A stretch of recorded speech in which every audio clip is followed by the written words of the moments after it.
The most understanding person you know might also be the most dangerous. They don't just feel your emotions, they map them. They don't just empathize, they strategize.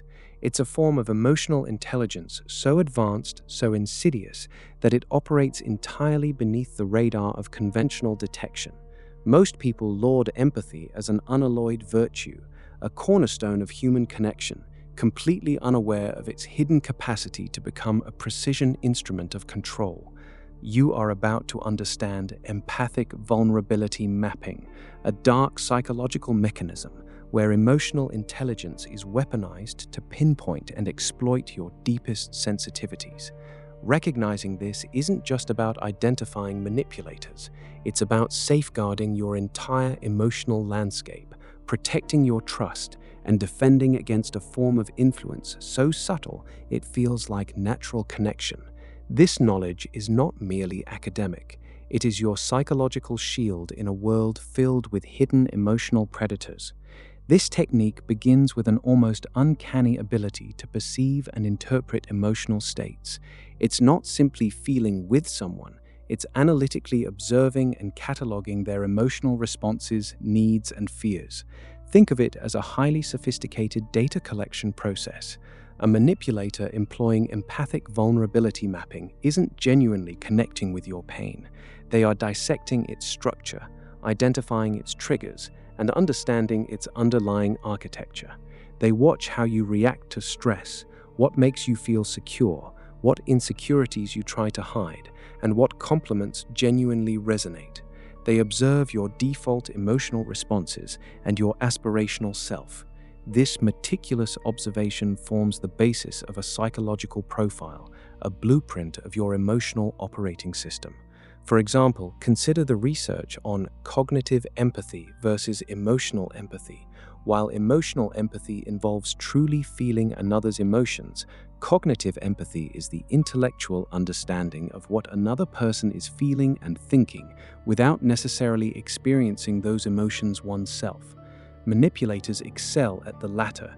They can accurately predict your emotional reactions, anticipate your decisions, and understand your motivations, all without an ounce of genuine care for your well-being. It's like a highly skilled chess player anticipating their opponent's moves, but instead of pawns and knights, they're moving your hopes and fears.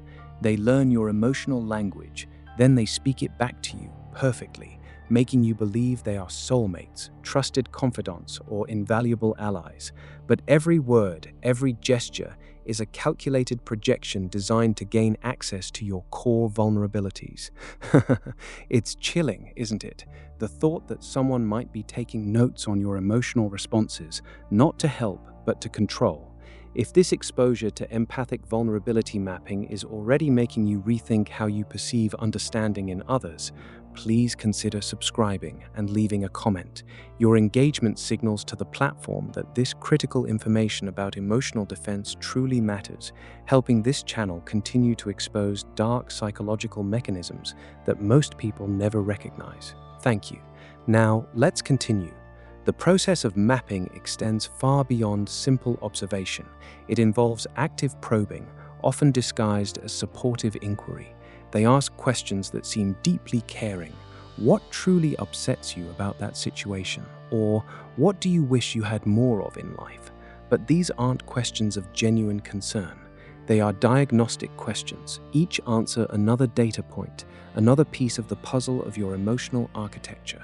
They are searching for the emotional pressure points, the areas where you are most susceptible to influence, whether it's a deep-seated need for validation, a fear of abandonment, or a yearning for professional recognition. Once those points are identified, the true manipulation begins. This mechanism operates in plain sight, utterly undetected by most, because it masquerades as the very best of human connection.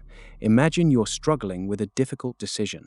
An empathic manipulator steps in, seemingly understanding your every hesitation, mirroring your anxieties, and articulating your unspoken fears with startling accuracy. They become your perfect echo, validating your internal world so completely that you drop your guard entirely.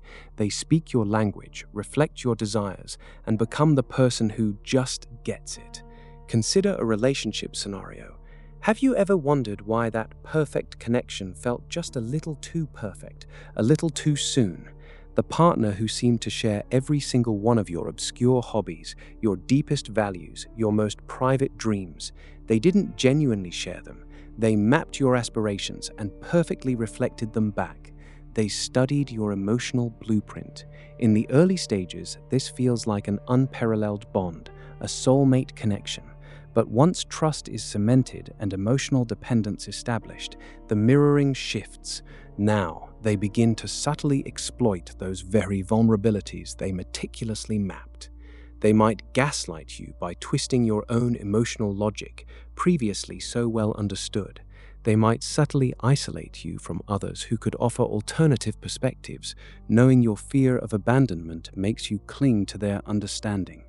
A study by Dr. Jody Davis on dark triad traits and manipulation reveals how individuals high in Machiavellianism leverage their cognitive empathy not for genuine connection, but for strategic advantage in interpersonal relationships, often mimicking emotional responses to gain trust, then deploying it for personal gain, like an emotional Trojan horse. In the workplace, an empathic manipulator might become your closest confidant. They listen intently to your professional frustrations, your career aspirations, your subtle anxieties about performance. They offer seemingly invaluable advice, always framed with understanding, always appearing to have your best interests at heart. But beneath this veneer of support, they are cataloging your weaknesses and your ambitions. Later, when an opportunity arises, they might subtly leak information that undermines your position, or present your ideas as their own, having already extracted every nuance from your initial vulnerable sharing. They've already mapped your fears of failure and your desire for recognition, and they know exactly which buttons to press to ensure you don't challenge them. Their understanding of your emotional state allows them to anticipate your objections, disarm your defenses, and ensure their assent, often at your expense. It's not about being a bad person. It's about seeing you as a system of exploitable emotional triggers. So, how do you recognize and defend against this invisible weaponization of empathy? There are 3 crucial defense methods. First, employ the mirror test. If someone appears to be an impossibly perfect reflection of your thoughts, feelings, and desires, especially early in a relationship, hit the pause button. Genuine connection takes time to build. It involves differences, disagreements, and distinct individualities. A constant, flawless mirroring is a psychological red flag. Look for small inconsistencies, moments where their understanding falters, or where their actions don't quite align with the perfect empathy they profess. Is their empathy always focused on your needs without revealing any vulnerabilities of their own? Authentic empathy is reciprocal, allowing for mutual vulnerability. Weaponized empathy is a one-way street designed to extract information. Second, conduct a vulnerability audit on yourself. Understand your own emotional soft spots, your deepest insecurities, your most profound desires. Don't hide them from yourself, acknowledge them. When you consciously identify your own potential pressure points, you make them far less accessible to external manipulators. This doesn't mean becoming guarded and closed off, but rather becoming emotionally self-aware. When you know your own emotional landscape, you can detect when someone is deliberately trying to navigate it for their own ends, rather than genuinely connecting with you. Set clear emotional boundaries and learn to say no when an interaction feels extractive, even if it's cloaked in understanding. Third, practice the intent reframe. Separate what someone says from why they might be saying it. Instead of simply accepting their declarations of understanding at face value, ask yourself, what is this person gaining from this interaction? Is their support always leading to an outcome that benefits them? Is their empathy always followed by a subtle request, a shifted boundary, or an erosion of your autonomy? This isn't about becoming cynical, but about becoming perceptually vigilant. This isn't about grand conspiracies, it's about subtle power plays woven into the fabric of everyday interaction. Focus on patterns of behavior over their eloquent expressions of feeling. Do their actions consistently demonstrate respect for your well-being, or do they subtly erode it, always justified by their apparent deep understanding of you? You will start to see understanding not just as a virtue, but as a potential vector for influence. The world will become a place where emotional data is constantly being collected and processed. Think about that for a moment. Your perceptions of social dynamics, of trust, and of even the most basic human connection will shift, revealing a hidden layer of strategic interaction you never noticed before. Now you can spot the architects of influence where you once saw only allies.